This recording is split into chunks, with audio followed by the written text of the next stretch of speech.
another episode of Why I Hate This Movie. I'm your host, Derek Rios, along with my co-host and my heterosexual life mate, Danny Newton. Say hi, Danny. Hello, Derek. How are you today? I've been better. I got a little bit of a cold, so... Yeah, I hear a little bit. Hopefully it won't come across too bad, though. Anyways, today we're delving back into the past of 2001, and we're going to be talking about the original Fast and the Furious movie. Classic cinema. Yeah. Well, it's been 20 years now. Yes. We've got 8 sequels. More than that. Oh, and a spinoff. So 8 sequels and a spinoff. And 1, 2, Tokyo Drift. Yeah. And the Fast 9 was the last one that came out last year. Right. And then Hobbs and Shaw. Was Fast 9 last year? No, it wasn't. Fast 9 was this year. See, that's what messes me up. I keep thinking of Hobbs and Shaw as being Fast and Furious as well, and it really messes me up with it. It's a spinoff. It is. Mm-hmm. But they're going to be wrapping it up here soon. Vin Diesel's making the ending a 2-parter. Yep. He's begging The Rock to come back. It's like, I can't do it without you, brother. We're family. Yeah, which The Rock is a big part, and I mean they've had their beef, and I mean at least Vin's trying to squash it, and The Rock hasn't really replied yet, but yeah, I think The Rock will come back. Yeah, he'll get a big fat paycheck. So either way, he's not. Yeah, if he'll do crap like Jungle Cruise and stuff like that, I'm sure he will do this. Whoa. Jungle Cruise is a Disney classic. A Disney classic. My bad. If he'll do crap like Jumanji 2. Whoa. Jumanji 2 was great. The third one was just the exact same thing as the second movie, but like slightly different. And but no, Dwayne Johnson and Kevin Hart have a great chemistry together. And right. It's entertaining. If The Rock will do all these other paycheck movies, he will go be Fast and Furious one last time. Well, yeah. It's interesting. I mean, it really has built an international franchise. These movies are actually more popular across seas than they are domestically. Mm-hmm. In Asia, and it's really big. Yeah, when I was looking up stuff after watching this movie, basically kind of get an idea of the numbers and stuff. I mean, it does have, box office numbers. It does kind of have a humble beginning, right? It's not really low budget in terms of back then. It has a relatively modest budget. The budget was $38 million. Yeah. And then it opened with $40 million. Yeah. It just blew it out. I think domestic was 137, I think. And then the international was over 200,000. Or, sorry, was over 200 million. Yeah, total it was 207 million. Yeah. A little over. So. But that's for a budget of less than 40? Man, that's killing it. I remember when this came out. I was in high school. Mm-hmm. I went to see it with my brother. And this movie was an event. It was actually, there really hadn't been anything like it. We had lots of movies with car chase scenes, but nothing on this level. Right. I remember about this time, after this did so big, you started getting a lot of other movies that were like this. Because we didn't get like Gone in 60 Seconds and The Italian Job and shit like that till after this. Yeah. Right? Well, the Italian Job remake. So I think Gone in 60 Seconds might have come out before this. It was about this time. I thought it was really close. I think it came out a couple months before because I remember going to theaters watching this, and everyone was talking about how good Gone in 60 Seconds was. And I watched this movie, and then I went and watched Gone in 60 Seconds shortly after on video, and I was like, this movie's boring. Yeah. Because I just got out of this. There's something about after you watch something ridiculous like this. Yes. Then yes, Gone in 60 Seconds is a boring movie. It wasn't. It was kind of just part of the culture. Like watching this was kind of like watching Avatar. It was an event. Yeah. And you don't realize it now looking back. It really affects you. It was actually a big issue because I went and watched this with my brother, and he, of course, I was too young to drive. Mm-hmm. I was like 15. I rode with him and his buddy, and immediately leaving, everyone in this theater, of course, there's a packed theater, and everyone in this theater just peeled out of the parking lot. Oh, dude. Everyone instantly thought their professional driver and we're going to go out and start drag racing and street racing and stuff. And everyone in that theater would just peel out. And it became an issue to where they would just send cops out on weekend nights to these movie theaters because people were just racing out of this fucking parking lots and shit. I kind of blame this for our insurance rates being higher when we were kids. Yeah, definitely. And there was this era where everyone wanted these souped up cars. And of course, everyone loved their cars, but kind of became more of mainline culture. Yeah. Everyone wanted glow kits and they wanted these fancy imports and yeah. Oh, yeah, definitely. It was kind of a shift. It was really interesting. I wasn't really into vehicles yet. I was a little too young, but even it affected me. Oh, yeah. Oh, yeah, definitely for sure. There was a lot of vehicles in this movie that I liked. There's some gorgeous cars. Like even like the mundane stuff. The little pickup truck he's driving for the auto dealership or whatever. Yeah. Dude, that's a fucking F-150 Lightning. Yep. Like, yeah, that's awesome. Well, that's really the big draw and appeal of all of these movies. Mm-hmm. There's gorgeous women, gorgeous cars, and gorgeous guys normally. Yeah. Yeah. You always have these good-looking guys that come in and fill in these roles. I know it's mean. I'm not like the best-looking dude in the world, but some of these women were only really attractive from the neck down. Like some of them had really busted faces. Not just Letty. Whoa. You a big Michelle Rodriguez fan? Michelle Rodriguez is gorgeous. What are you talking about?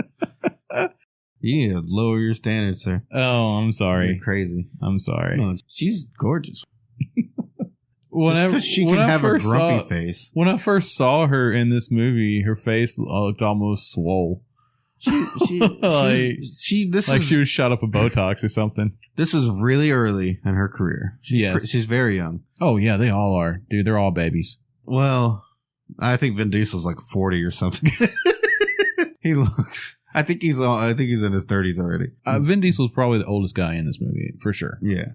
I mean, honestly, I think most of them are probably in their 30s. But yeah, Michelle was pretty young. I mean, she just kind of put on this bad girl grumpy face. Yeah. And that's carried her. If you need an impromptu badass chick, she's your go-to. Yeah. She gets typecasted. But yeah. I would say there was definitely some stuff in this movie that didn't make any sense at all. No. So we'll just jump in. Yeah. Let's pile into this because there's a lot to unpack here. We start out. We're seeing this truck being robbed. Yeah. We're professionally hitting semis. Yep. To steal VHS tape.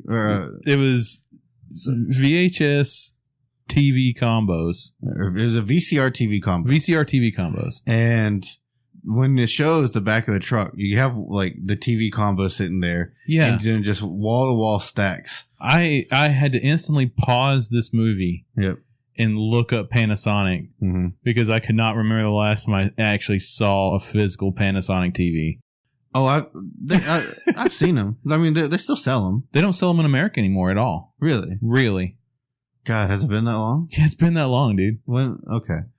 So, yeah, you see there's just wall-to-wall stacks of like Panasonic VCRs. Yeah. And in my mind, it's like DVD players are out. Yeah. By this time. Did they really go to Panasonic and like, hey, we need top of the line merch to just show off? No. This is what Panasonic came up with. And like, all right, we're just going to stack all this stuff. I think the only thing that makes sense is that this is the stuff they wanted to push. Oh, yeah. We got to get this shit out the door. Yeah, because this is dying technology. So the way they're hijacking this semi, I mean, granted, for a Fast and Furious movie makes perfect sense, right? Yeah. But only if the truck stays perfectly still in the road lets them do this. There's got to be much easier ways to hijack a truck. Right. Because if you harpoon gun a Honda Civic, that truck is just going to pull that Honda Civic down the road. It's not going to give a fuck. Well, it's going to run them over, keep on going. Yeah. It'll be just fucking dragging two Civics behind it. It doesn't give a shit. Well, they didn't. The harpoon gun's not attached to the truck. Oh, I understand. So they harpoon out the windshield. Yep. And then the driver has to stay perfectly still in the semi while the next harpoon grapples like the seat and cab. Mm-hmm. And dude climbs into it. He climbs in, and then tranks him by like just Spider-Man jumping. Yeah. Over to the truck. Well, we're led to believe that that's Vince doing that, which I mean, he's in good physical shape. Yeah, he could do it. Yeah, there's got to be much easier ways they to take down a truck. Like, why not just shoot the tires? I guess they're driving off. Well, the thing is they put a lot of work into a trailer full of televisions. And I know we're making fun of it because nowadays that's like a fucking $20 TV. But even back then, we're talking about a TV that might have only been $300 or $400. God, I had one of these as a kid before this. And there's no way it costs that much. I think we got ours for like maybe $200. Yeah, well, so they were pretty cheap. These are like 19-inch TVs, right? So when you think about what they're doing, they're still in tractor trailer full of these things. Mm-hmm. In theory, it's full. When they swing these doors open, it's like a half full trailer. Mm-hmm. So, well, they have stuff in the middle.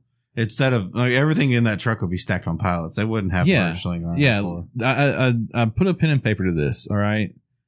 So your average box hauler like this, like that goes out to a big box store and unloads pallets. You're looking at 24 pallets on the back of one of these trucks.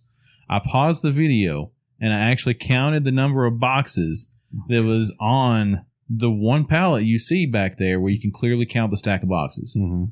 So, assuming that all pallets are kind of representative of it had roughly 32 units on it.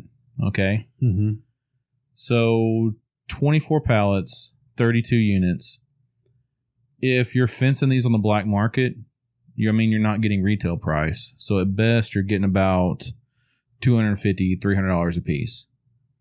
So, even at that, if they steal this truckload at best, you're looking at about $190,000-ish. Mm-hmm.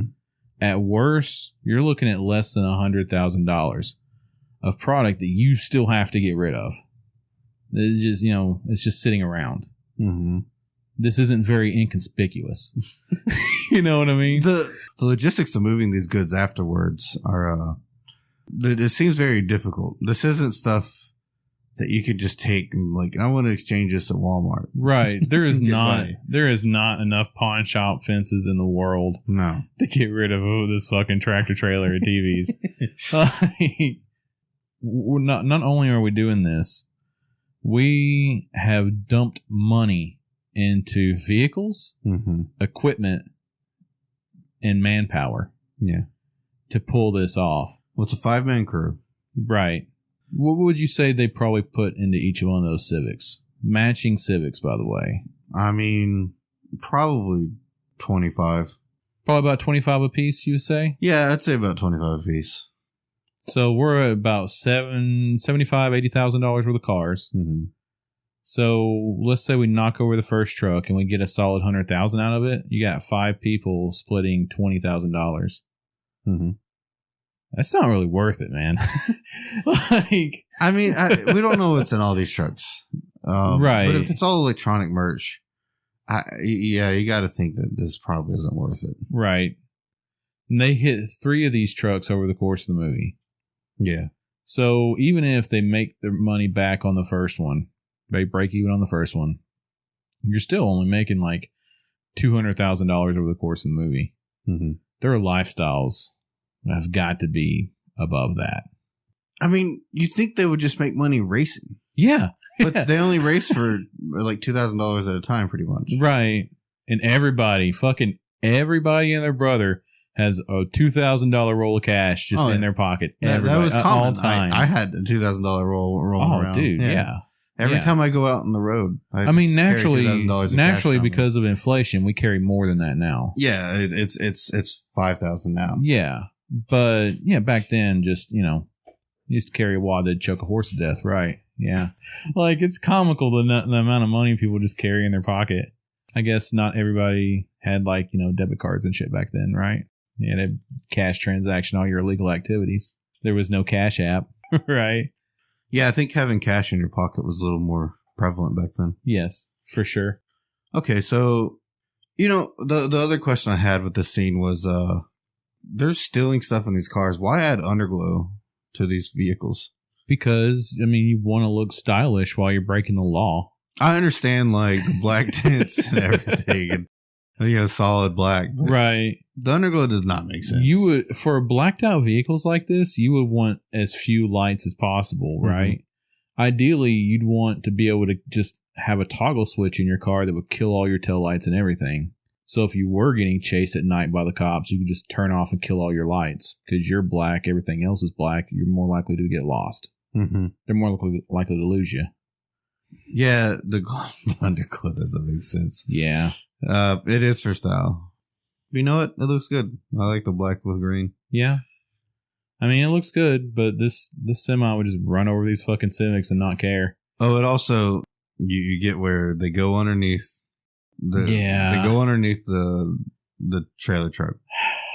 These Civics are not that low to the ground. They're really not. They're tall enough, and that this semi truck has been jacked up. Oh yeah, like absurdly high. Yeah, there's no semi truck that rides this high. Mm-mm. And there's no way you would like a normal size Civic like that. I mean, you've seen the videos, not videos, but you've seen the pictures of like some of these supercars that have been just chopped off, trying to go under semis, right?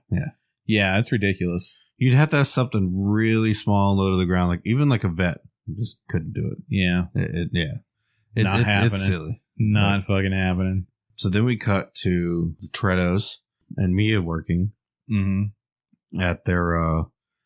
I guess it's supposed to be a restaurant / small grocery store. They have like a deli / garage. Mm-hmm.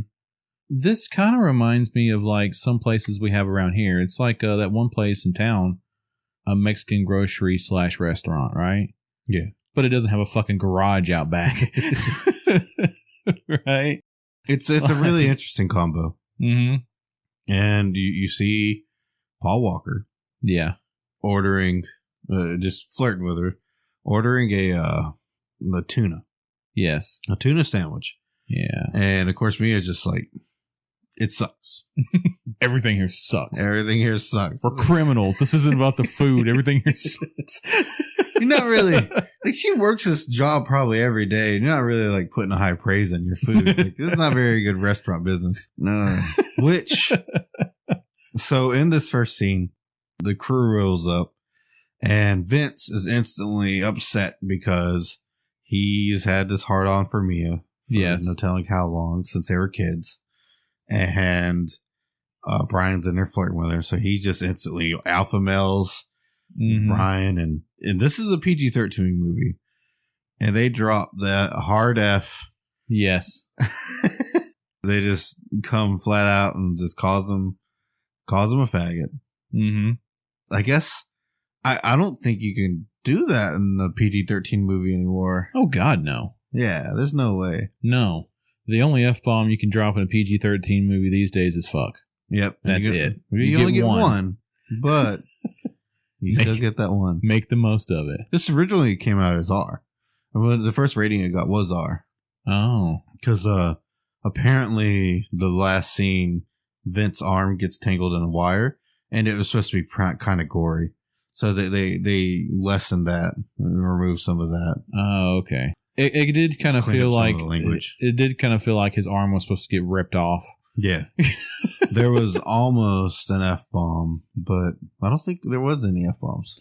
I don't think there was. There was cussing in this, but I don't remember an F-bomb other than, no nudity. You get like a little bit of side boob, but no, nothing. Like literally, the most colorful language is Vince calling him a fag. Yeah, back then it was just normal language, right? It was a term of endearment, I guess. Right. This wasn't the days of Dave Chappelle getting Me Too'd. Yeah. Which I just believe that language is language, words are words. They can't truly hurt you unless you let it. Yeah, but, something like that. But yeah, they get into it. They start fighting and stuff, and that's when you see Vin Diesel like make his kind of actual big first appearance and go out there and break up their fight and just like tell Paul Walker to fuck off. Mm-hmm. like, oh, you don't work for that guy no more. You're fired now, kind of thing. So you see, while Brian's in the store, you see him make contact. For the first time, he makes eye contact with Dom. Yeah. And it's just like love at first sight. Oh, yeah. They share their moment. It's just instantly love. Mm-hmm. Yeah, but yeah, Vince is definitely like closeted. He's very homophobic in this movie. Yes. Very like bro-ish. Yeah. I mean, we all knew events growing up. Yeah. Like we all still know events somewhere. Yeah. But yeah, like he's basically over the top, bro. I don't know, man. Even the mechanic stuff they're doing in this. So their parts and all they're talking about their vehicles and stuff, right? Yeah. They go into technobabble. Like straight up technobabble. Yeah. Engineering technobabble that would just make a fucking Star Trek engineer blush. Right? Because they're talking about stuff that these parts don't work like this at all. No, You're man. just saying things that sound good or you think sound good. You see, the issue with the car here is you got a bad motivator. Yeah, that droid has a bad motivator. We're going to have to replace your motivator. Yeah, you're lucky you didn't break the welds on the head, whatever. So your torque shaft won't transfer to your Hemi and you're lucky overdrive. You didn't put so much NOS through this that the welds on your intake didn't blow. That is not a thing that's possible. Yeah, dude. No. Yeah, the movie was created from a story that was written in a magazine article. This movie was created from Point Break. No. Yes, it was. No. Definitely was. Why? You don't think the ending of this was a lot like Point Break? Okay, the ending. So? You don't think that Paul Walker is a lot like Keanu Reeves' character in this? I mean, I get he's undercover cop or whatever. I get it has some of the same premise, but... It's got the exact same premise. Undercover cop goes native. I'm telling you. Ends up in the life. They came up with the idea from a magazine article. That's where they came up with the idea for street racing. And then whether or not they just took the plot of Point Break and then added it to the movie. Yeah. Whatever. But yeah, there's a bunch of technical terms thrown around. And that's something else. That's something else. Paul Walker's undercover cop. The FBI spent millions of dollars on fucking resources, getting themselves a fucking base they confiscated from somebody, just manpower. Easily, they've spent millions of dollars surveying these like street gangs over some fucking trailer trucks. That's what the FBI does, bro. They get results. It doesn't seem like the ends justify the means. Oh, you got a box van that has $100,000 worth of TVs in it. So truck, trailer, everything combined might be about 120,000. I mean, retail it's like 400K, bro. Yeah, but 24 units is small. I think 24 pallets. No. That's packed front. You to said back. 24 units per. No, 32. 32. I'm just saying that's like the TV. The pallets with the VHRs and stuff like that there's a lot more than 32 units on one of those pallets. Well, yeah, maybe, but I counted the TV pallet because it was right there. But that's just the TV is a lot larger. Yeah, most of these pallets aren't TVs. Most of them are VHRs. I'm sorry, VCRs or DVD players. Right, and those are going to hold. I mean, they're worth a lot less. I mean, significantly but they're going to hold more, a lot more. But I don't know. Anyways, it doesn't matter. Like, say there's $1 million per truck. It's like whatever. Yeah, the FBI is spending a lot of fucking money. It's on a small time gang, effectively. Right. I don't know. Maybe it's Christmas time, bro. You think if a fucking street gang knocked over a Circuit City or a Best Buy or something that the FBI would spend millions of dollars surveying a street gang? You think Circuit City still exists? Well, I'm just saying. Yeah. But then it did. Yeah. I mean, they wouldn't do that. But, I mean, they would definitely investigate it, right? I mean, yeah, but we're talking like maybe a field agent or two. It wouldn't be an entire fucking strike team. Yeah. I mean, the thing is, there probably wasn't. Most of those are probably cops. They only had like 1 or 2 FBI guys there. The FBI base is definitely staffed out. We actually see the inside of it a couple of times. It's a joint operation with the cops. Right. So Paul Walker infiltrates their organization by getting involved in like an illegal street race with them. Yeah. He's like, I don't have $2,000 wad of cash like everybody else does. I'm not a cool kid, but I got the papers to my car. So yeah, he goes to this race.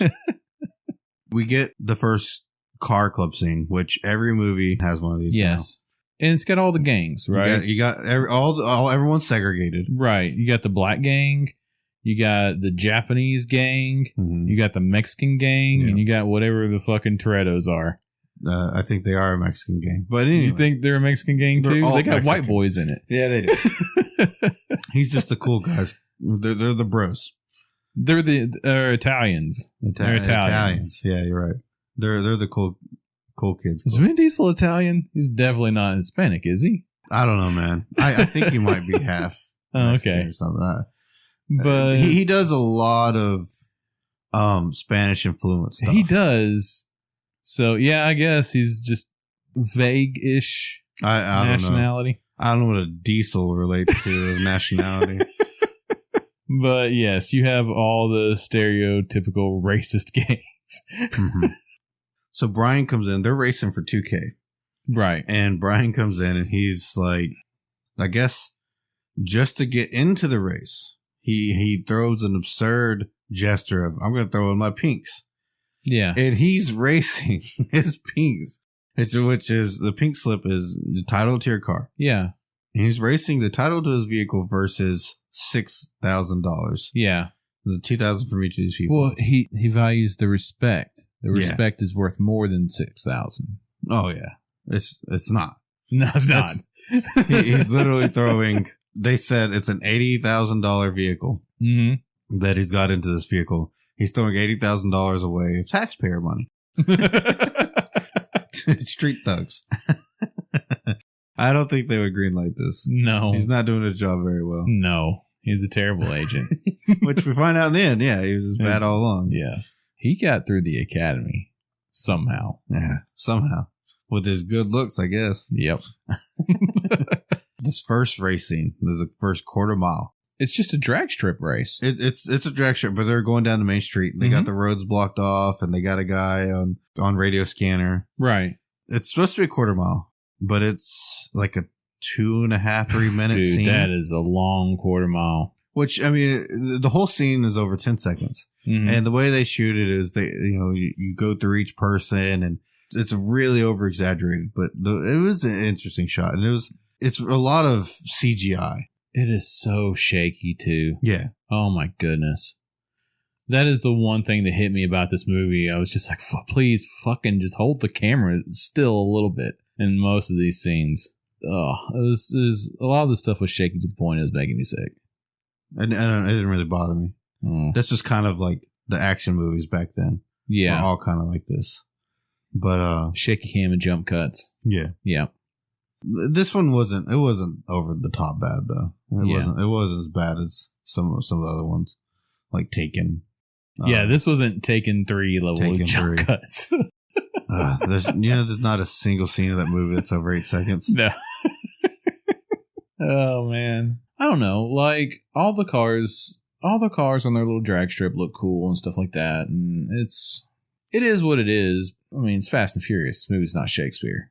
No, right? It was a really interesting scene. I like the way they shot it, like the way the director wanted it to look like he went from the person through the engine and stuff, and wanted to make the car part of the movie. Mm-hmm. It didn't suffer from a lot of the graphical issues that a lot of movies from this time period suffer from today. Mm-hmm. Like, I mean, even when you go back and watch Star Wars, man, it's like Star Wars was like, man, PlayStation 1, PS2 graphics are the best it's ever going to be. But this, like the little bit of CGI touches they did, I still enjoyed. I still think they looked good. Yeah. Whenever they fire up their engines, it's basically showing the transition of power through the engine, through the transmission to the tires. Yep. And I thought that was really cool. Yeah. You will have to be pumping a lot of NOS through your vehicles, a lot of fuel through your vehicles, to be shooting flames out the tailpipe. Oh, I mean, Brian apparently is pretty much running on pure NOS. Yeah. What, gasoline? No. Cut that shit off. Just NOS tanks. I need your biggest NOS tanks. 2 of them. And they really wanted to try to capture the feel of what a street race would feel like. Yeah, but it wouldn't feel like this. It wouldn't feel like this at all. No, man. Blurry, lots of people inside. Yeah. If anyone slightly clips each other or hits, just a field full of dead people. Yeah. Just a blood streak. Yeah, a blowout or something. Yeah, half this quarter mile. Dead people. That's a risky take when watching illegal street racing. Right. Because these people are only racing for $2,000 while they killed 100 people on the sidelines. So, what's do you granny shift? Are you a granny shifter? I don't shift. I drive automatics. Do you know how to drive stick? I can drive a stick. Okay. I don't know what granny shifting is. Maybe I don't know. Yeah, you're granny shifting. You were double clutching it like a man. I'm just like, what the fuck is he talking about? Well, it's not like a fucking double whammy bass or something. He's not hitting the drum twice. What the fuck is he talking about? Yeah, man, you got to double clutch it. I'm just like, what? Well, is a thing? You hit your clutch twice to shit? I don't know, man. I always just hit the clutch once and shift the gear and go. Your granny clutch. I guess so. I did it the way the vehicle was designed to go. My bad. So then this race gets broken up. It hits the scanner and then 30 cops pop out of nowhere. Dude, fucking. Oh my God. The obscene level of vehicles that were at this place. It would be a fucking traffic jam nightmare to get out if the cops actually showed up like this. Yeah, nobody would get out. There'd just be a bunch of wrecks. Yeah. Just fucking dead whores everywhere. Getting ran over by cholos trying to just fucking ramp out over them and shit.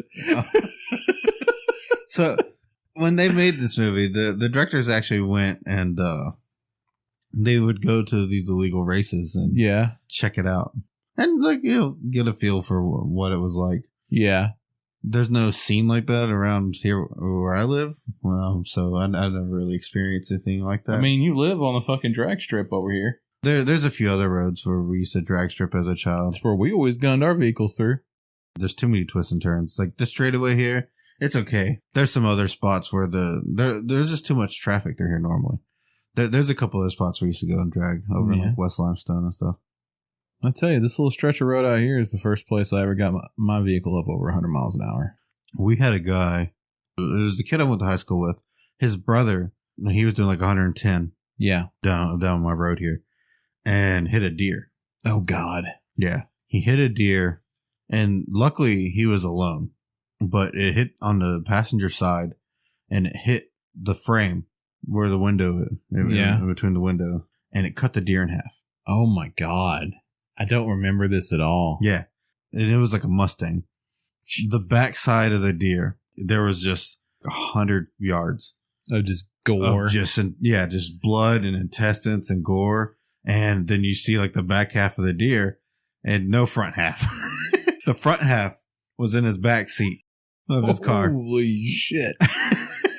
And he left it there. Because, of course, the vehicle's pretty much just ruined. Mm-hmm. The whole fucking, right side is fucked. And so he just left it in the back seat for days before trying to clean it out. And my God. You can never get dead deer or dead animal smell out of a vehicle after that. It's insane. So yeah, they just total out the vehicle. Fuck me, dude. But that was around this time. But everyone wanted to be a street car racer. Yeah. So after we live out in the country, deer happen. So after this street race, the cops are chasing them all down. And Toretto puts his supercar up in a parking garage. And as he's coming out of the parking garage, the cop literally slams on his brakes, spins his car around. He's like, "Don't move, Toretto." It's like, Why are you running? They know you already. Why are you running? They know where you live. They know where you work. I like the fact that all these cops, I guess, apparently just know him by name and face. Yeah. Like, you're going to run, but they're just going to show up at your house. Yeah. They don't know where he lives, bro. Apparently. Off the books. He's living with his sister. The house is under his sister's name. Mm-hmm. Yeah. Anyways. So during his running, Brian picks him up. Yep. Brian rescues him. Yeah. Yeah. Where you guys at? Even though his rings are blown out from the nos. Yeah. His pistons will be melted. No, man. They're just going to have to replace the rings. Replace the rings. And sure. Rebore it. Pistons will be fucking melted. Anyways. Then he picks him up. They run off. And they get chased down by Yakuza. Yep. Which I don't. Apparently, Brian just drove through the wrong part of town. This Japanese gang just monitor their streets 24/7. Yep. And they noticed that Dom's here. He's on our turf. So they instantly knew that Dom was there. Yeah. But they didn't instantly know the police SWAT team was there later. Well, so I mean, they were at the race scene, right? They were at the race. Yeah, but you don't take all your guys. Yeah. You see one of the guys, like his henchman was racing, right? Yeah. In the race. No, it wasn't. It was just some random Asian guy. Mm-hmm. But they were there, right? You would think so. Maybe they weren't. I don't know. But you would think they were there. Oh, yeah. Maybe they missed that one. They obviously don't need the $2,000. No. $2,000. These are like rich. Yeah. Is all these kids are just... These are crazy rich Asians before it was cool. Yeah. Terrible movie. I don't know how they know that Dom's with Brian in this vehicle that they've never seen before, but they do. So they pull him over and give him the old "Don't be on our turf, Dom" threat. Yeah. And, Dom's like, "I fucked his sister." Then they just come back and they light up the car. Yeah. It blows up. Of course. Yeah. Of course. I think if you shoot Oz, it would explode. It had like blue flames and stuff, blue and purple, or blue and greenish flames. We'll just say it would. It wouldn't. But no, man, Oz. Yeah, it does everything. Nitrous oxide. So they walk back to the party that which is Dom's house, right? The party that's brought to you by Corona, right? Corona. Here, we're family. Yeah. It's the only thing we drink. This is another thing where he only drinks Corona. This is his Mexican influence for some reason. He's not Mexican, right? I swear he is, bro. Hang on, man. I gotta look this shit up. Vin Diesel's original name, Mark Sinclair. Born July 18th, 1967, Alameda County, California. I think I would change my name to Vin Diesel, too. I think Vin Diesel sounds much cooler than Mark Sinclair. Yeah, Mark Sinclair sounds like a real actor. Yeah. Dude, none of this actually says what his nationality is. He's American. Yeah. There we go. What are we talking about? Oh, the Corona party. Yeah, the Corona party. Yep. So the party was sponsored by the coronavirus. Right. I mean, a Corona drink. Right. This is all we drink. No water, except my sister. My sister drinks Snapple. If you didn't notice that, by the way. Yeah. Well, she's a responsible person in the family. She's the designated driver. She don't drink no Corona until she does. She loves her Snapple facts. Yeah. Who doesn't? Do you think Corona... I haven't seen anyone drink Corona since the pandemic. Do you think it got hit really hard being named the same thing as the coronavirus? I don't know. So people like just instinctually think, "Oh, coronavirus! I'm not going to drink a Corona. That's it's probably infected." I wouldn't think so. You know that I'm sure their sales had to have dipped horribly. I think Vin Diesel does more for Corona sales than anything. Oh yeah, definitely. Honest, I think there's probably a year that they almost went out of business, or no one was drinking Corona. I don't know. I mean, I wouldn't think so. Honestly, people are dumb, and it's just marketing. I'm saying Everyone's being told, "Oh, the coronavirus can kill you. Oh, there's a mandate. Oh, you can't go outside. We're not allowed to talk about coronavirus, Derek." And then your drinks named the exact same thing. People, it's not like people mean to. It's just a subconscious level that you just like, oh, I'm not going to go out and buy a fucking Corona. So you think people are just like, I'll have the Bud Light and lime instead. Yeah, the Bud Light Corona-free lime. I don't know. I mean, this movie has got to sell a ton of Corona. Oh, yeah. Yeah. Is Corona a sponsor, you think? I mean... Or do you think he just free-willed, like, oh, I only drink Corona? Maybe he does only drink Corona in, like, real life or something. Yeah. Whenever they had beers on set, he's like, no, fuck that. Go get Coronas. I mean, you didn't know this, but in California, they actually only sell Corona. Really? That's very interesting. I would not have There's no other beers on the shelf, just Corona. Really? You walk into a liquor store and it's nothing but Corona. Really? I would have never thought that. Yep. It's not a well-known fact, you know, but growing up in California, being born in Cali, right? I know. Right. My first 6 years as a baby, the only Corona. 5 years. They put that in the bottles. They put that in their babies' bottles over there, and just like, here you go. That's literally it's the only thing you can drink. It's your first sip of Corona. They just rub some lime on the little nipple thing, and there you go. The women actually lactate Corona. Oh, okay. Yeah. Oh. So it's like a Cholula hot sauce. It comes directly from a Hispanic woman's breast. Mm-hmm. Oh, I didn't realize that. Yeah, there's no, everything's Corona based. That's an interesting fermentation process they go through to make Corona. Mm-hmm. I mean, it's just the way the Latin body works. Oh, okay. Yeah, it's different from the American body. Oh, I did not know this. Mm-hmm.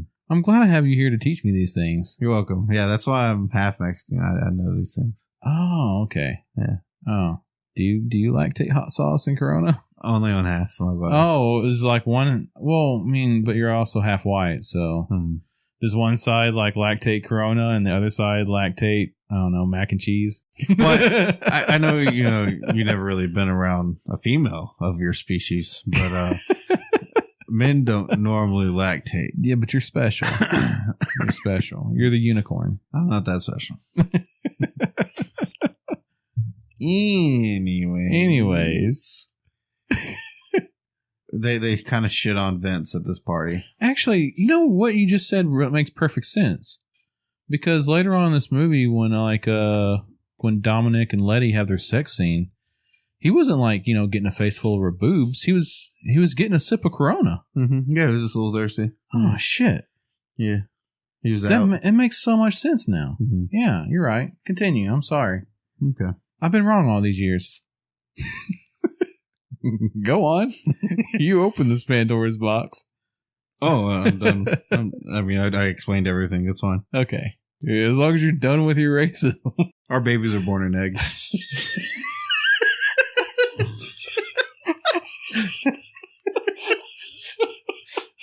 Really? Yeah, we hatch out eggs. Yeah, it's fine. Yeah. Really? Yeah. You're like... It's just like Super Mario Bros. Yep. Or Jews. Oh, yeah. Or Jews. Yeah, Jews. Yeah.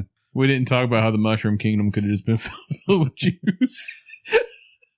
I never put two and two together. But yeah, there probably is this another dimension where everyone's Jewish. Yeah. That makes sense. Yeah. Oh, fuck, dude. Oh. Well, sometimes you gotta break a few eggs. So yeah, Mexican babies hatch from eggs. But you're only half Mexican. Did you still hatch from an egg? I did, but I had an umbilical cord in my egg. It was kind of weird. Oh. So you're less like a bird and more like a snake. You were in one of those like soft eggs or whatever. Mm-hmm. Okay. Yeah. One of those little leathery eggs. Mm-hmm. Like a dragon's egg. No, dragon's eggs are avocados. Dragons hatch from avocados. We totally didn't watch Game of Thrones. What? Continue. Where the fuck are we going with this? Oh, man. So the next day, yeah, Brian gets pulled over. Yeah, because he did illegal street racing. He looks confused. Even though because he's a cop. why is he pulled over. Right. So we find out he's a cop. Mm-hmm. The big reveal. Oh, yeah. I'm sorry. What a twist. I spoiled it. My bad. Jesus. I'm so sorry. Jesus Christ, Danny. If you didn't know by now, then you just don't fucking know. It's okay. And of course, he meets, and that's when you find out, like, all the FBI is doing this, blah, blah, blah. They've confiscated this, like, multi-million-dollar home from somebody, and they're using it as their operation, the base of operation. Yeah, it's a pretty nice place. Yeah. Up in the hills.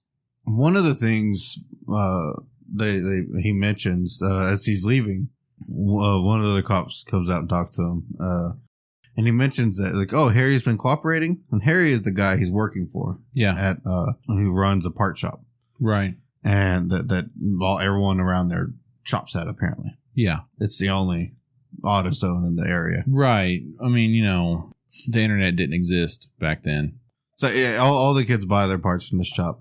And he mentions that they busted Harry. Paul Walker says he looks like a guy that doesn't want to do 3 to 5 for receiving stolen merchandise. Right. Which I don't know if just receiving something that's stolen instigates you. Well, if you're running like a pawn shop or something and you take in stolen merch and you don't report it, that's a big problem. You lose your business license, everything. But the thing is, you can face jail time. I mean, this is like Advanced or AutoZone or O'Reilly's. Yeah. This is a parts store. They're not buying stuff. They could be, though.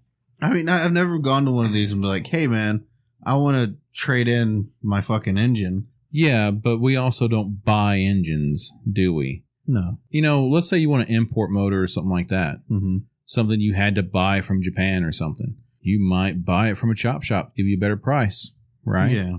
So even still, I don't think you buying the item is the issue. I think that instead of him saying receiving, he was supposed to say reselling. Because reselling makes more sense. When you start reselling it, then it becomes illegal.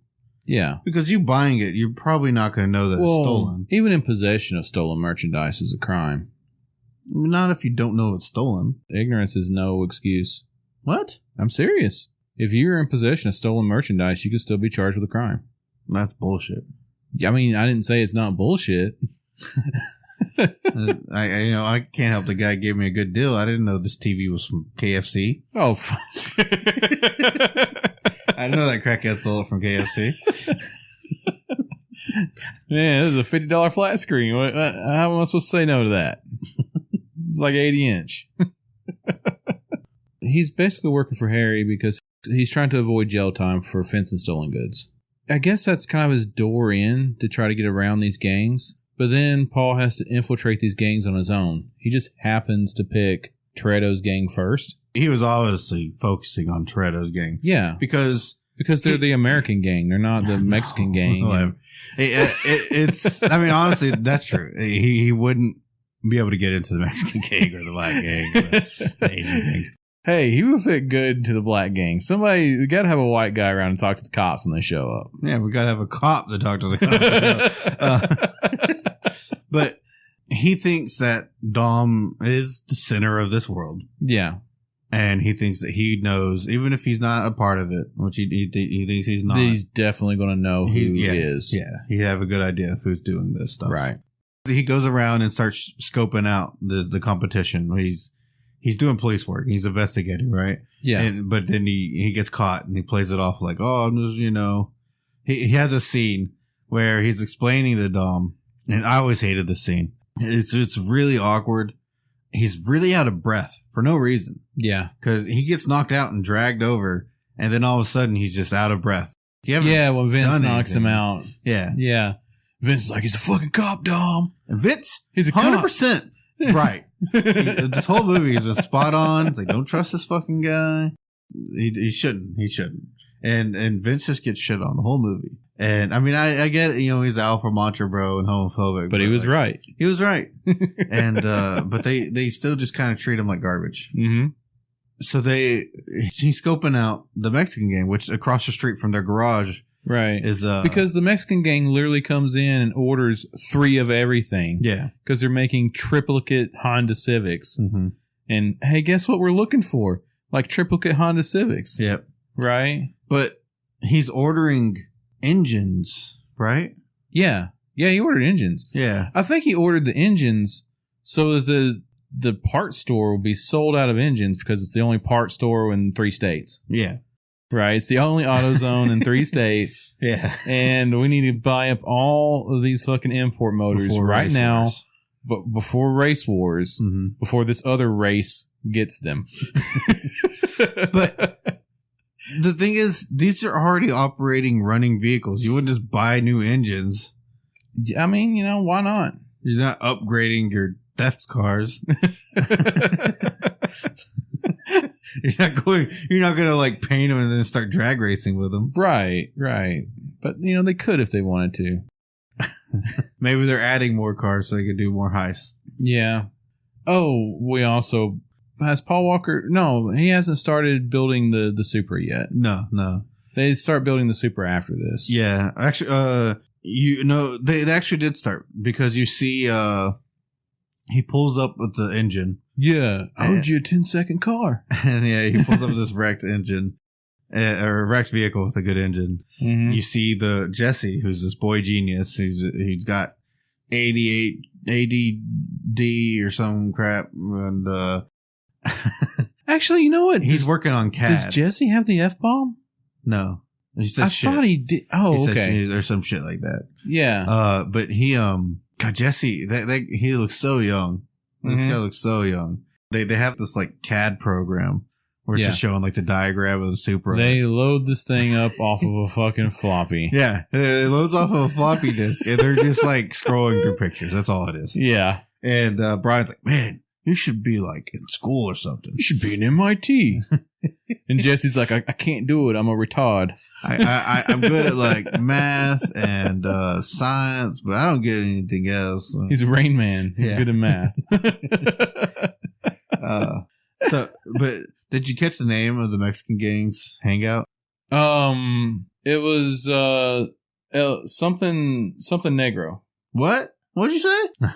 It was the Black Cat, the El Gato Negro. Oh yeah, El Gato. Okay, yeah, the El Gato. El Negro. Gato stands for cat. Yeah, Gato's cat. Okay, I didn't realize that. Yeah. I remember like, oh, El Gato Negro. I was just like the black something. Yeah, it's the Black Cat. Perro is dog. Okay. So it says perro. It's perro. It's dog. Oh, okay. I didn't know this. I don't speak Spanish. You're welcome. That's why I'm here. I'm glad you hashed from that egg to tell me this. Half egg. Half egg.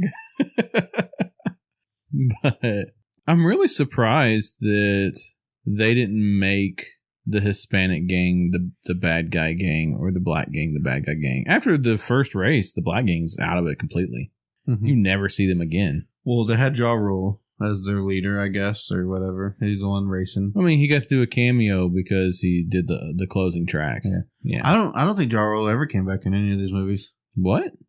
Ja Rule? Yeah, did he not? No, I'm pretty sure he never came back in any of the Fast and Furious movies. You're thinking of the other black guy from the second movie, Terry, whatever.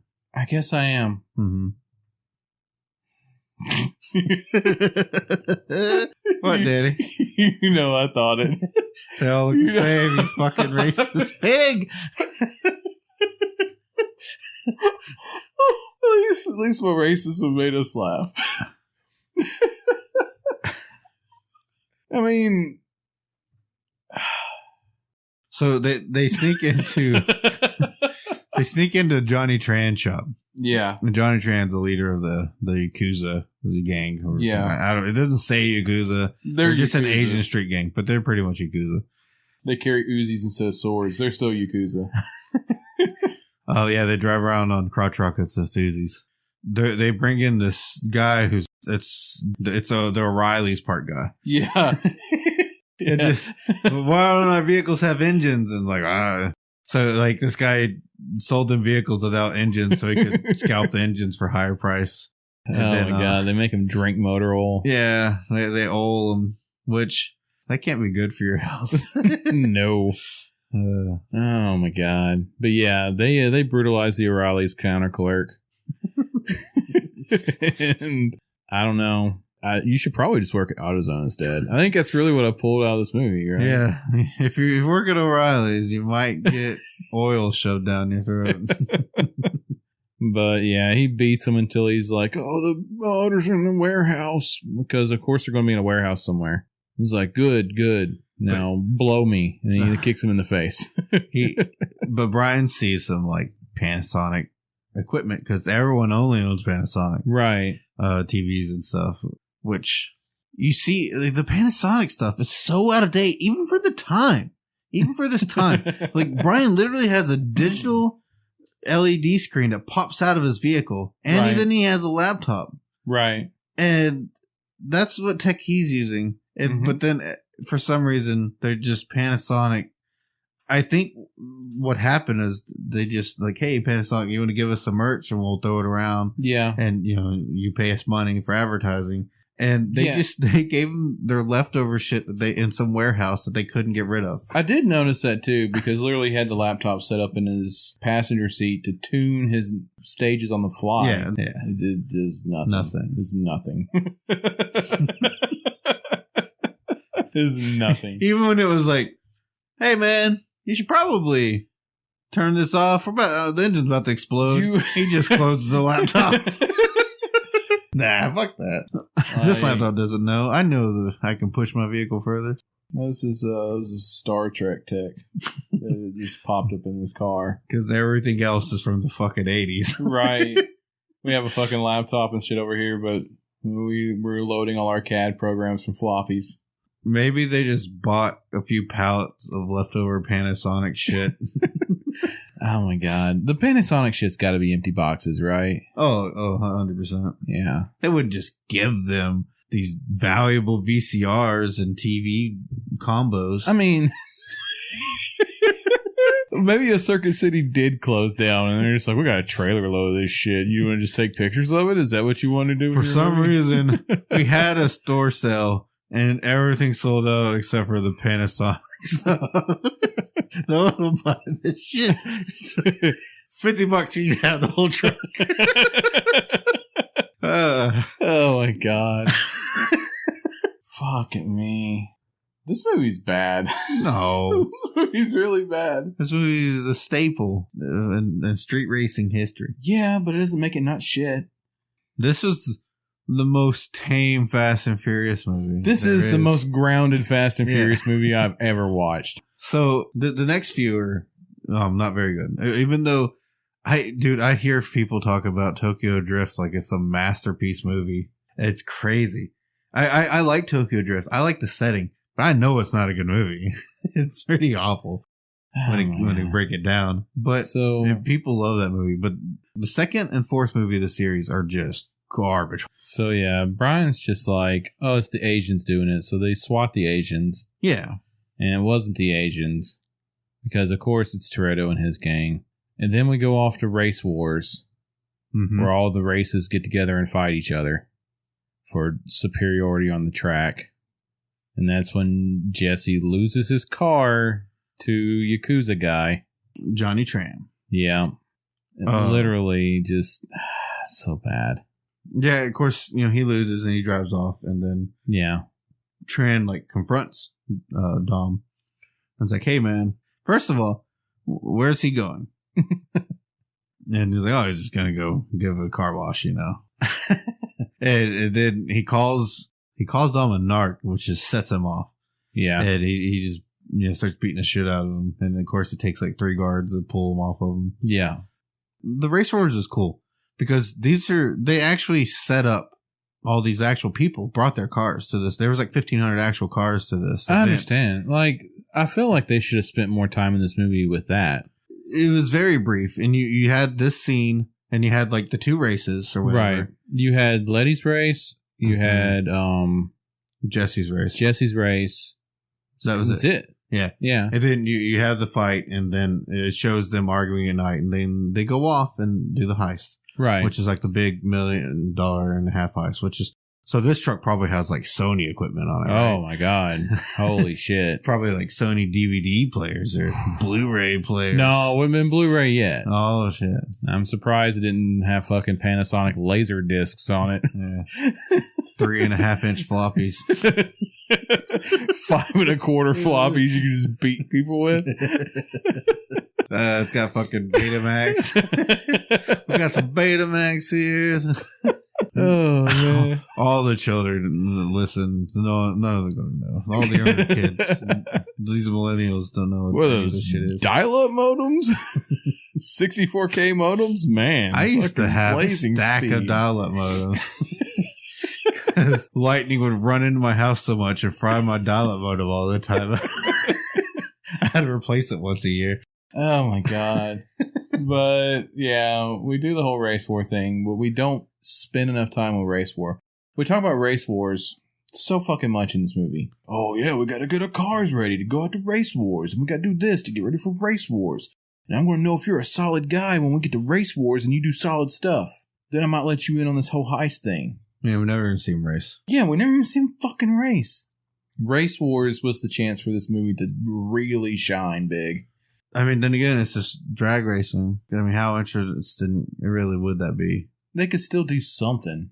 It being in the middle of a desert was kind of Like, crappy. because it was just a straight drag race. Mm-hmm. You know what Toretto has in his fucking garage? A straight drag racing car. Mm. Why didn't he take that to race wars? But they're also in the desert.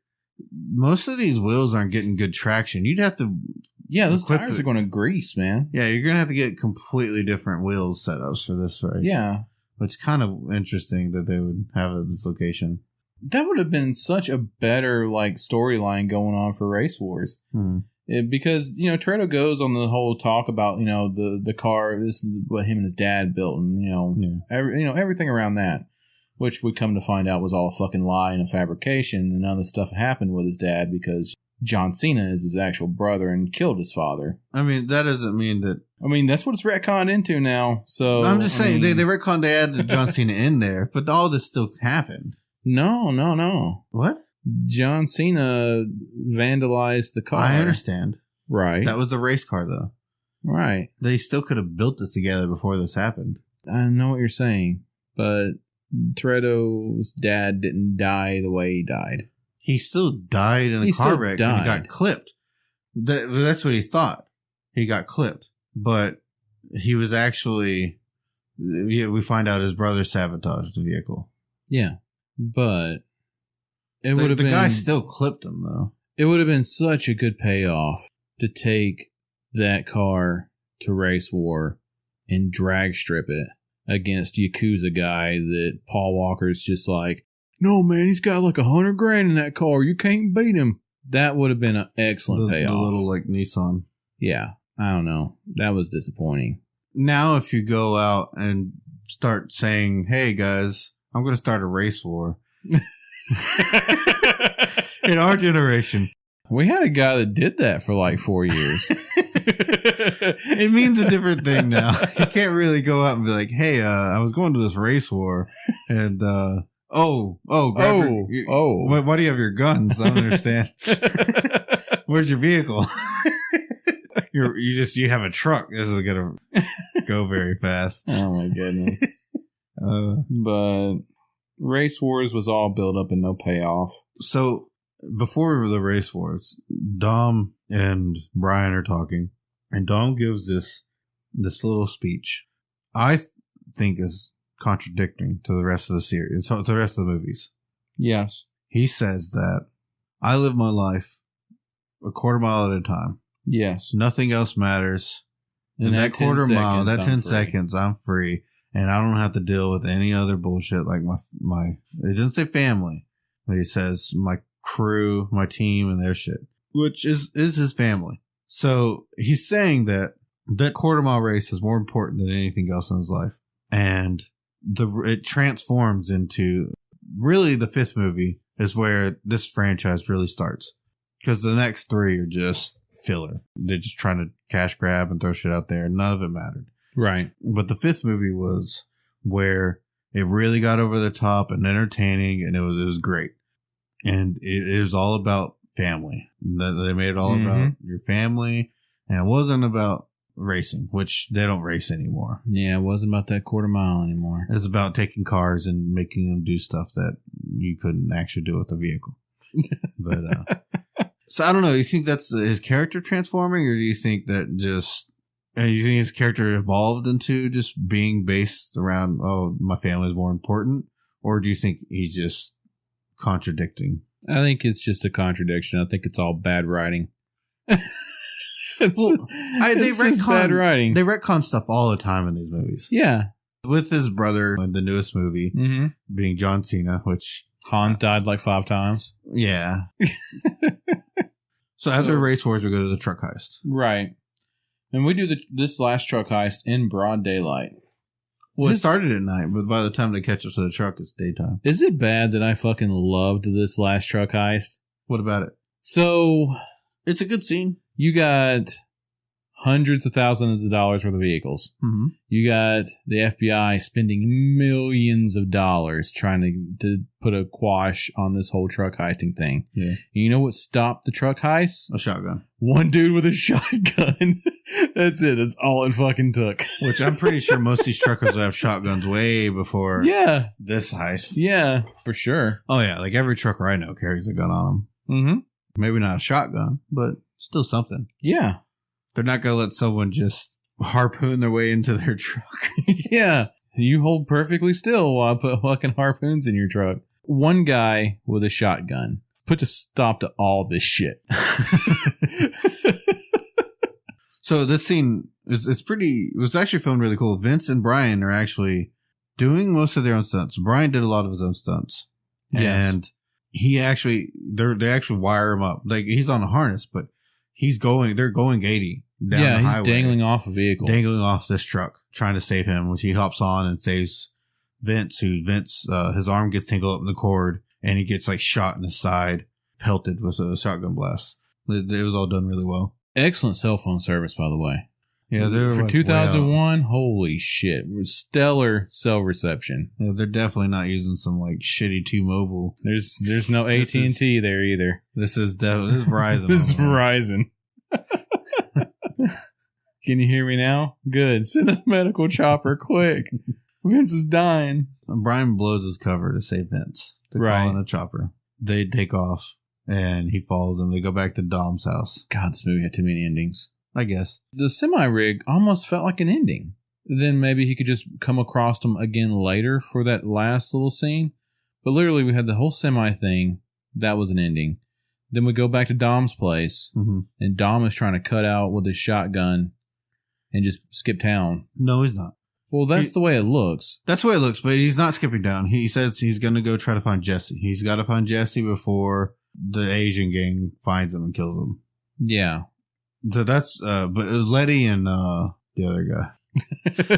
Vince, Letty. God, I can't think of his name. But yeah, Letty and the other guy who also has never come back. Of course, Jesse, he gets shot. Jesse pulls up. Yeah, other guy picked up Letty off the side of the road when she flipped her Civic. Yeah, that guy's never come back either. He's never been in the movies. Of course, Jesse, the Yakuza drive by and shoot him. He dies. Yes. And I think everyone else actually comes back at some point. But yeah, the Yakuza come by and Jesse's like, oh, I'm sorry, Don. I just messed up and I just... and they just fucking waste him. Poor Jesse. For reasons. Well, he drove off and disrespected them. Obviously. He didn't give them their pinks, right? I guess. Even though the cars are out there, they can just take it. I mean, they also were upset because, I mean, Dom attacked them and he thinks that he narked on him and disrespected his family, which in Japanese respects the whole culture. Okay. Yeah, I'm part Japanese. I don't know if you know this. Oh, the Japanese hatch from eggs too? No. Oh, okay. Well, that's good. At least they're normal like us. It's more like a cocoon. Oh, shit. Oh, shit. They're like Mothra. Yeah. They bust out cocoons like Mothra. Mm-hmm. Okay. They're reborn. My bad. I wasn't aware of this. Japanese are all like caterpillars. Oh. They're babies. Oh, shit. Yeah. Well, thank you for telling me this. You're welcome. Anyways. If you haven't listened to our previous movie, Super Mario Bros., maybe you should check that one out. These references might make a little more sense. Anyways. But yeah, they mow down Jesse, and then Dom and Paul go on like the revenge quest. Paul Walker shoots the head Yakuza guy and kills him. They knock the henchman off, and they shoots Johnny Tran. You see him supposedly dead. Definitely dead. But here's the thing. He's not Fast and Furious dead. I mean, here's my theory. Johnny Tran comes back as the big villain for the last 2 movies. You think so? Why not? We can just go back and say, oh, his Yakuza empire's been working in the shadows this whole time. He was dead when Brian saw him. He finally made the most of all that Panasonic money. Yeah. Well, he wasn't the one. Well, he took over the Panasonic hijackings after the Toretto's got out of the game. Well, someone has to steal these Panasonics, okay? Nobody's gonna buy them. We can't be letting this Panasonic tech on the market. Right. Someone needs to steal this shit. Like, what if our enemies got this level of technology? Yeah, they'd be unstoppable. What if North Korea finally got Panasonic TV, DVD, VCRs? They'd be unstoppable. They're probably still using them. They probably wish they had them. They watch Fast and Furious and like, oh. Go on. I don't know what North Korean people sound like because they're a walled off empire and they're all slaves. And I don't know what they sound like. You sound like every other Asian. Go ahead. No, you started it. After they hatch from their cocoon, well, they sound like Konnichiwa. I don't think North Koreans say konnichiwa. They all say konnichiwa. Oh my god. I don't know. I don't speak Korean. But yeah, I think he's not. So he's dead. He sees him. He's laying there dead. He drives off. Maybe the guy standing there yells at the call 911, and the paramedics save him. Yeah, the paramedics save him, and then he's just been plotting all these years, and he's behind everything. Right. Right. He took over his father's empire when he killed his father. And you get the whole nostalgia thing. It's the beginning to the end. Perfect circle symmetry. You got a circle. Yeah. Why not? Who else would it be? Who else would they bring in? Oh, man. For the very last? I mean, what about O'Reilly's clerk? Well, O'Reilly, he doesn't have a grudge against them. Oh, this is true. Yeah, he could have a grudge against them. He could be like, you guys stayed hidden behind cars while they force-fed me motor oil and made me blow them all. I was really hoping the bad guy would be Han. Yeah. Whatever. I don't know. It's probably going to be Kurt Russell. I mean, why wouldn't it be? So, here's what I sincerely hope for the last movie. I hope the last movie goes down with an opening of our government agents hired Dom and his crew because they're the only people that can get the job done. And this MacGuffin that's going to end the entire world has been sitting in a storage locker in a shipping container yard for the last 20 years. But it's on a truck now, and they got to chase this truck down. So the opening is exactly the same as these like big truck heists, right? Mm-hmm. They go out there with their fucking dumb Honda Civics and shit like that, or whatever fucking goofy thing they're driving now, armored personnel carriers and shit. And they harpoon this truck, and they go to hijack it, and they get on there, and they fucking slam this thing to a stop, and they flip open the doors on the highway, and it's full of fucking Panasonic TV VHS combos. Mm-hmm. And there's nothing in this truck. I sincerely hope that Fast 10 starts like that. The bad guys one-up them, they give them the slip, they fucking hijack the wrong truck that's full of fucking garbage televisions. Why would these even be on a truck? Exactly, because they've been in a shipping container yard for the last 20 years. That Circuit City went out of business and they were forgotten about. We need to bring Panasonic back. What if the bad guy just has a bunch of Panasonic tech? Right. So basically exactly what I just said. Damn it. But yeah, I hope it starts exactly like that. Well, you know the henchman's still alive. Yeah, because he just got knocked down a hill. Yeah. What if the henchman rounded up his boss? I mean, that's an option too. I don't know What if if that actor. What if Johnny Tram's a fucking cyborg now? Ooh. Because what if the bullet did kill him? But they used Panasonic technology to bring him to back. bring him back to life and rebuild him, and he's a fucking Panasonic cyborg. I hope that, because in Hobbs and Shaw we see that there's some person here, that they have this pretty much almost cyborg technology, level of technology. Mm-hmm. I hope that they reveal who that is, and they don't just leave that as a one-off. Yeah, and him being behind everything. That'd be nice. Maybe that's the reason The Rock has to come back into it. Mm-hmm. Yeah. Because we know Statham's back. Yeah, for sure. So, how do you feel about this movie now? It started the franchise. I still enjoy it.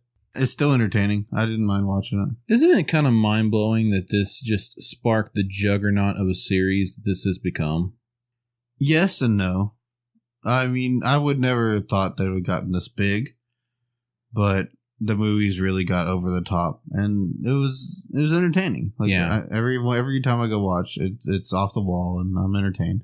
So, in full disclosure, until we watched it for this, I have never sat down and actually watched this movie all the way through. Really? Really. This is my first time actually watching this movie all the way through. I've seen parts of it, but from beginning to end, never. See, of course, I saw it in theaters. Mm-hmm. When it came out on DVD, we actually went to Walmart and bought it. Waited in line that first night and bought it. Gotta have it. Yep, the opening, because it did like a midnight release, right? Holy shit. And we picked it up, went home and watched it. Fuck me, dude. Yeah, I mean, it was great. It was entertaining. I loved it. This is my first. This is my first time. Sorry you just didn't have a good childhood. No, I mean, I was aware of it. Like, I've seen most of it. Mm-hmm. But it's one of those things where, like, oh, I've watched the first of it, or I've seen the middle of it, or I've seen the end of it, but I've never sat down and watched it from beginning to end as one viewing experience. Yeah. I never saw this movie in theaters. It was an experience, Yeah. Because you got to go out and then start immediately spending But I remember racing. I remember this being in theaters. And I remember everybody acting like what you talked about, like fucking spinning their tires in the parking lot and shit like that, and burning out at red lights and stuff. And I remember all that. Like, this movie really started that. When I watched it, I'm just like, oh yeah, this doesn't surprise me that this made like $200 million, right? It does surprise me that it made it past a sequel. As bad as the sequels were, I'm surprised too. Yeah. Like, I honestly thought the fourth one would kill it. But Vin Diesel threw enough money into it and like wanted to revive the project, and they brought The Rock in, and anything with Dwayne Johnson's golden. Yeah, that's true. He's a blessing to everything he touches. Everything. But maybe he'll touch me one day. He can touch me however he wants. A lot of the actors, before they even had the script written out, they sent them to driving school. Yeah. And I was watching an interview with Paul. And they sent him off to driving school. Did he learn a lot of stuff in his driving school? He said he did. He said he went in cocky, just thinking like, oh, I don't need to do this. I'm an extra driver. He actually used to go to street races as a kid. Yeah. So he's been to the scene. He kind of knew the world. He said when he got there, he's like, oh, I don't know anything about driving. They went to Vegas. To this driving course, this like professional driving program or whatever, and learn how to drive. And a couple of the actors, like Jordana Brewster, which is Mia, she and I think Michelle Rodriguez didn't even have a license. So when they got there, like they had to get their license for even for the movie. Jordana Brewster was talking about how she was a terrible driver. She didn't like driving. She was afraid of driving. But she plays this character that she just can have confidence in. It's a movie. But in real life, all her friends are terrified when she drives. Yeah, because her little bit in this movie, she's like fucking spinning tires and drifting this little car and stuff like that. Oh, she's just whirring through traffic like a mad person, right? I thought that's just the way women drive. That is how they drive. They just yeah, balls to the wall. I don't know. Overall, it was just okay. Like overall, I felt like this movie was just okay. I didn't think there was anything really that spectacular about it. I mean, but that is through eyes now. I can see where at the time this would have been just over the top. But I don't know. It took me back. It took me back. This movie, it reminded me of when I first started driving in my childhood. So yeah, because I totally remember you driving like this. I was a street racer. Yep. You got me. Mm-hmm. I was born with a wheel in my hand. Yep. And my egg. Nos in your blood. There's the wheel inside my egg. For me, overall, it was just okay. Even if I would have watched it from beginning to end back then, for me, I think it still would have just been okay. Hate meter? Probably about a 4. I think overall I like this at 6 out of 10. I probably hated this 4. Because if there would have been more stuff like the truck driver fighting back with the shotgun in these heists, then it would have been a lot better for me. I mean, I understand they had to set up for their shots and stuff like that, and they had to be able to do all this safely because they were doing it in all practical effects. They were actually doing the things that they were doing. Yeah. But if they would have had what I feel like would be a natural response from somebody who's being hijacked rolling down the highway, it didn't sell the hijacks enough for me. If you're going to go that far to hijack a truck on wheels while it's rolling like that, you need to do something more to sell the scene. And they just wasn't doing enough to sell that. So it kind of falls there for me. And that, and like I said, the whole buildup of Race Wars, and then just Race Wars was a complete letdown.